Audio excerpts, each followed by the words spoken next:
بەنامی خوای گەورە خۆشبەختانە ئێمە پێش دەستپێکی قوتابخانە لیژنەیەکمان پێکهێنا بۆ کۆکردنەوەی هاوکاری پێداویستی قوتابخانە بۆ قوتابخانەی مناڵی بێباوک. ئێمە زیاتر لە 18 بۆ 20 بنکە توانیمانە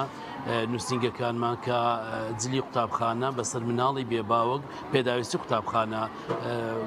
بەسەر مناڵی بێباوک تەوزیعکەین. دیارە ئێمە دەستخۆشی لە خێرخوازانەکەین لەم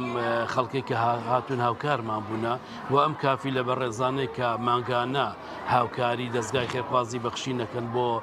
دابینکردنی موچەی مناڵانی بێباوک. دیارەمە تەنها لە سلێمانی لە چوار شوێنە موچە تەوزیعەکەین، بەڵام ئەم بۆ ئەم قوتابخانە لەم کاتەیە ئێمە کردمان بە 2 ڕۆژ هەردوو بنکە و لە ڕۆژێکە توانیمان جلوبەرجیان بۆ بکەین لەگەڵ هەموو نووسنگەکان ئینشاءڵڵا بەیانیش لە ڕانیە ئەیکەین لەگەڵ حاجیا و قەڵازیە زیاتر لە 18 بۆ 20 بنکە دەستگای خێرخوازی بەخشین هاوکاریەکانی بۆ مناڵی بێباوک بەردەوام بۆ هەروەها چەند مناڵێکی کەمەندامیشمان جلوبەرگ بۆ کرد بۆ قوتابخانە هەر لەگەڵ ئەم پرۆسەیە خێرخوازی هاتە پێش کە بەڕێزکە عەبدولستار مەجید دەستخۆشی لەکەین کە ئەم بۆ مناڵی بێباوکی کرد کەمەندامی کردبوو ئەومان بۆ کردووە بەیانیش هەر لەسەر ئەرکی کاک عەبدولستار مەجید لە ڕانێ ئینشاءڵڵا ئەم پرۆسەی جلوبەرجی مناڵی بێباوک جێبەجێەکەین.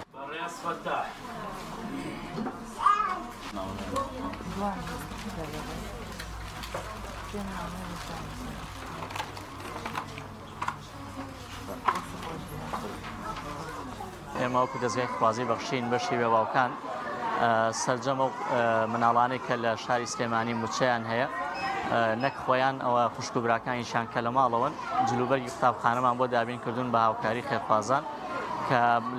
بە 2 ڕۆژ پرۆژەکە جێبەجێکرا.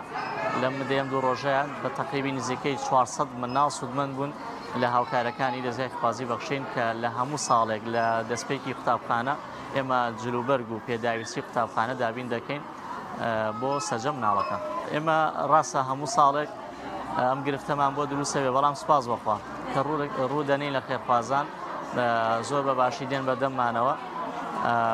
هاوکاری مناڵەکان بە بەردەوامیە کە نەگەل لە گیرفانی خۆشیان گرتبێتەوە هاوکاری مناڵەکانی لای ئێمەکەن الحەمدوللیلە. هەنێ خێرخواز هەموو ساڵێک بە بەرنامە لە کاتی مۆسومی دەستپێکی قوتابخانە سەردانمانەکان و هاوکاری هەنێ منداڵەکەن، بەڵام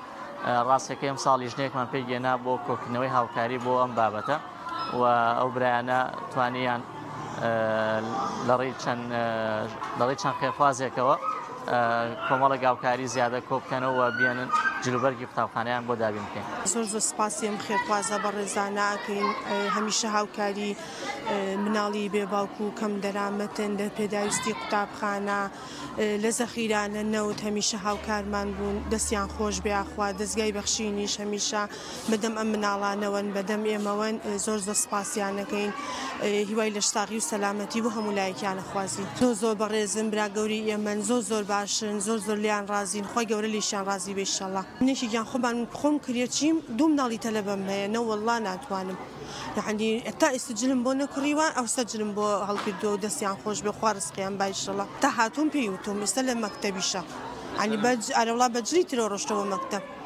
سە چاوەڕێ ئەم جلێ من بیبەمە بۆی خێرخوازان نەبێ ینی ئێمە بەڕاستی ناتوانین بژین زۆر باشن یعنی لە هەموو ڕوویەک و هاوکاری ئێمن مناڵی بێباوک بە تایبەتی من سیانم هەیە خۆم یەکێکیان تەلەبە نیە دوانیان تەلەبەیە هەموو پێداویستیەکی قوتابخانە بۆڵگردون. وەکو خێرخوازانی بەخشین زۆر سپاس و دەستخۆشیان یەکەم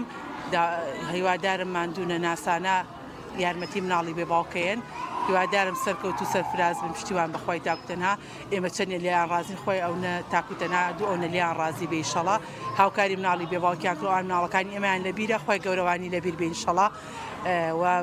هەستان بە دابینکردنی جلیبەرگی بۆ مناڵە بێباوکەکان و بێنازەکانمان و هی مەکتەبی و موچەمان وەرگرتووە الحەمدوللیلا لەخوا بەزیا بێ دڵی مناڵەکانی ئێمەیان خۆش کردووە خۆی گەورە دڵخۆش و سەرفرازی دنیا و قیامەتیان کە ئینشەڵڵا ئەوان ئێمەیان لەبیر بووە خۆی گەورە لەبیریان بێت.